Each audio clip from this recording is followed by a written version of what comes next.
আসসালামু আলাইকুম। আজকে আমি রান্না করব ধুন্দুল দিয়ে বাটা মাছের মজার রেসিপি। এই জন্য বাটা মাছগুলোকে আমি লবণ, হলুদ আর মরিচ দিয়ে ম্যারিনেট করে নিয়েছি। এখন কড়াইতে তেল গরম করে এর মধ্যে সামান্য কর্নফ্লাওয়ার দিয়ে নিয়েছি যাতে করে মাছটা লেগে না যায়। এখন একটা একটা করে মাছ দিয়ে সব মাছগুলো আমি খুব ভালো করে ভেজে নিব। এই তো এভাবে করে আমি সবগুলো মাছই কড়াইতে দিয়ে নিলাম।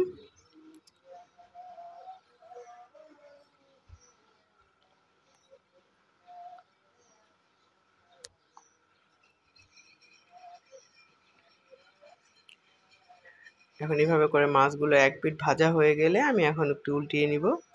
এই কর্নফ্লাওয়ার দেওয়ার কারণে মাছগুলো লেগে যায়নি, এটা খুব সহজেই উঠে যাচ্ছে।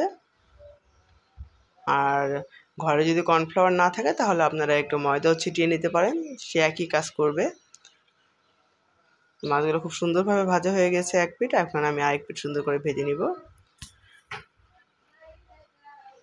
আরেক পিঠ সুন্দরভাবে ভাজা হয়ে গেলে তখন আমি মাছগুলোকে উঠিয়ে নিচ্ছি।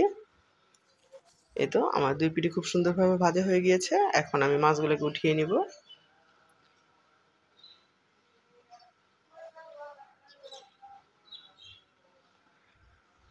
এই তো মাছগুলোকে আমি উঠিয়ে নিলাম। এখন সে একই কড়াইয়ের মধ্যে আমি দিয়ে নিব পেঁয়াজ কুচি। পেঁয়াজ কুচিটা দিয়ে আমি একটু ব্রাউন কালার করে ভেজে নিব। পেঁয়াজগুলো যখন ভাজা হয়ে যাবে এই পর্যায়ে আমি এখানে দিয়ে দিব একে একে সব মশলাগুলো। আমি এখানে প্রথমে একটা তেজপাতা চিড়ে দিয়ে নিলাম। এখন আমি এখানে দিয়ে নিব প্রায় 2 চা চামচ পরিমাণ মরিচ গুঁড়া, হাফ চা চামচের থেকে একটু বেশি 1/3 চা চামচের পরিমাণ আমি হলুদ গুঁড়া দিয়ে নিলাম, আর দিয়ে নিলাম স্বাদ মতো লবণ, আর আদা রসুন বাটা দিয়ে নিলাম প্রায় 2 চা চামচ পরিমাণ। এখন মশলাটাকে খুব ভালো করে আমি কষিয়ে নিচ্ছি।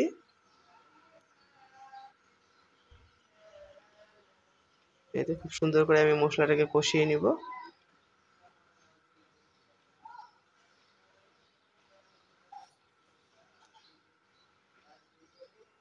এই তো মশলাটা আমার খুব ভালো মতো কষানো হয়ে গিয়েছে। এখন আমি ঝোলের জন্য এখানে প্রায় 1 কাপ পরিমাণ পানি দিয়ে নিব।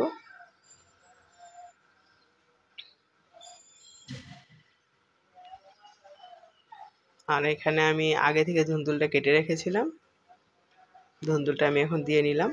এখন ভালোভাবে বলক আসা পর্যন্ত আমি এটাকে অপেক্ষা করব। এই তো খুব সুন্দরভাবে বলক চলে এসছে। এখন আমি এখানে আগে থেকে ভেজে রাখা মাছগুলো একে একে সবগুলো দিয়ে নিব আমি এখানে। এই তো মাছগুলো আমি দিয়ে নিলাম, আর কয়েকটা কাঁচামরিচ এখানে আমি দিয়ে নিব।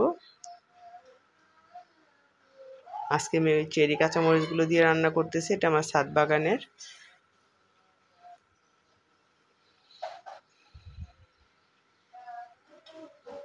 এই তো এভাবে করে খুব সুন্দর করে আমি বলক আনিয়ে নিব। এই তো বলক চলে এসছে, আর তরকারির ঝোলটাও আঠালো হয়ে এসছে। এখন আমি নামিয়ে পরিবেশন করব ধুন্দুল দিয়ে বাটা মাছের মজার ঝোল। আল্লাহ হাফেজ।